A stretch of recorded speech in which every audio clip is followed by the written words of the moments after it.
11:50 de la mañana, ha fallecido un paciente referenciado de Andahuaylas en el Hospital Regional de Abancay, con heridas en el cerebro, herida de bala, por cierto, y es el 7º fallecido en Apurímac, por lo cual nosotros pedimos como gobierno regional que se haga la exhaustiva investigación y se determinen los responsables, ¿no?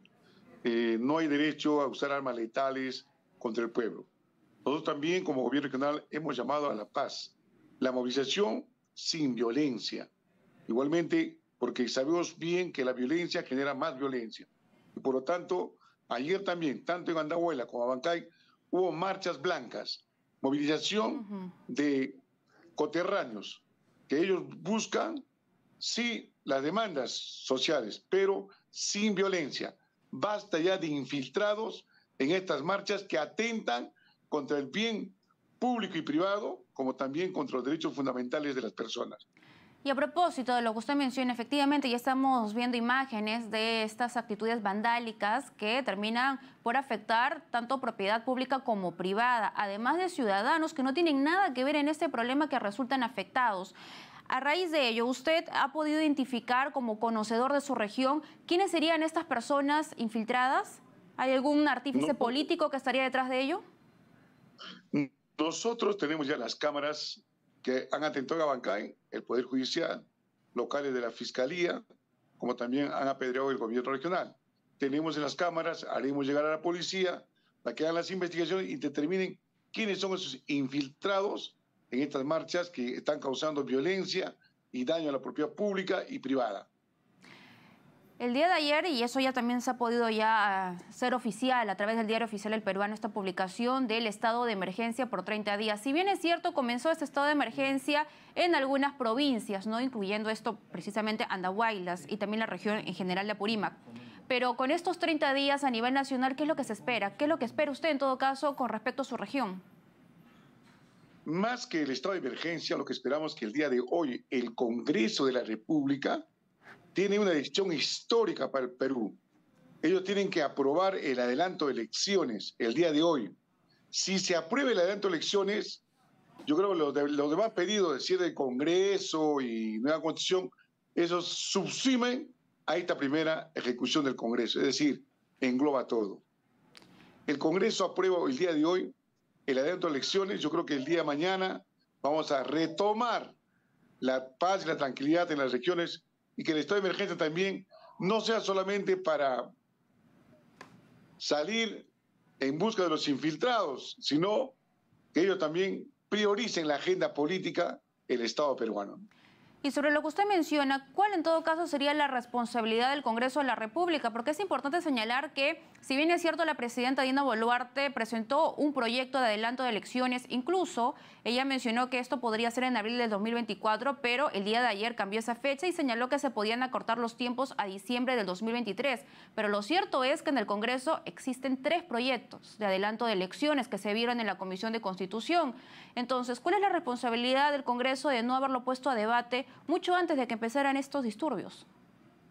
Exacto, esa es la responsabilidad histórica del Congreso de la República. Cada congresista carga en su conciencia el daño que está causando al país. Es el día de hoy que tienen que aprobar ellos en el Pleno el adelanto de elecciones. Segundo, convocar un Congreso extraordinario para el mes de enero y luego con 2 legislaturas poder adelantar esto no solamente a diciembre, puede ser a octubre o noviembre del año 2023. Esto es en la decisión del Congreso, porque también hay un artículo 116 que indica se asume la presidencia de la República el 28 de julio. Eso también puede modificarse de acuerdo a la coyuntura política que vive el país. Y a raíz de ello, porque hubo este anuncio por parte de la presidenta Dina Boluarte, ¿eso cambió de alguna forma los ánimos en su región o no fue así?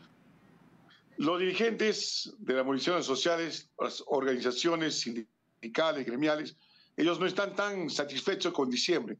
Ellos quieren cuanto más corto el tiempo, mucho mejor, pero también tienen que entender que hay un calendario de elecciones generales en el país, que son aproximadamente 9 meses.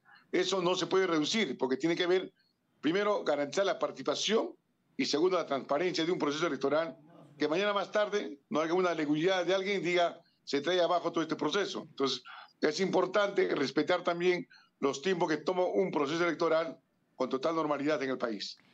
Efectivamente, si bien es cierto, el gobierno central tiene que hacer su labor, tiene que hacer su papel, pero también el gobierno regional tiene una importante función en estos momentos, sobre todo para poder esclarecer las dudas, porque muchas veces el desconocimiento y las brechas son dos factores que terminan favoreciendo inescrupulosos que buscan conseguir algún rédito político a raíz de esto. Entonces, usted se ha podido reunir con los dirigentes que están promoviendo estas protestas para explicarles que hay caminos constitucionales y legales para el adelanto de las elecciones que deben respetarse.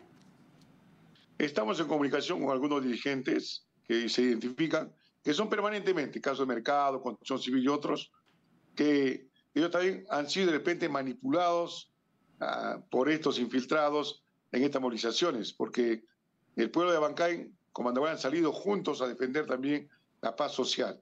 Creemos nosotros que no solamente es responsabilidad del gobierno regional, es responsabilidad nacional. El Ejecutivo, el Congreso, porque es una crisis nacional, no es una crisis regional. Si bien es cierto que aquí en Apurímac ha empezado la movilización, pero es un tema nacional. Los profesionales, políticos, congresistas, deben en toda entrevista explicar en forma transparente de en qué consiste un proceso electoral y los tiempos que se debe tomar. Es importante usar los medios de comunicación, tanto prensa escrita y hablada, y las redes sociales, para poder hacer el conocimiento del pueblo y entienda que no por presionar con marchas y movilizaciones, generar violencia, se va a elegir en 2 días. Porque dicen que renuncia la presidenta.